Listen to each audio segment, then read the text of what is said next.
how to set play sound effect on MacBook Air. And okay guys, here in your MacBook, okay, go to System Settings.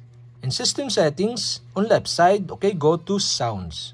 Here in Sounds, in Sound Effects section, you can see the Play Sound Effects True. So the Play Sound Effect is set and to select sound output device. So you can change or set this Play Sound Effect by clicking this button here. And you can see the option. So you can set into Mac Air speaker, or you can set into selected sound output device. So for my example, I set into MacBook Air speaker. And that's it. Okay, we have successfully set Play Sound Effect on MacBook Air.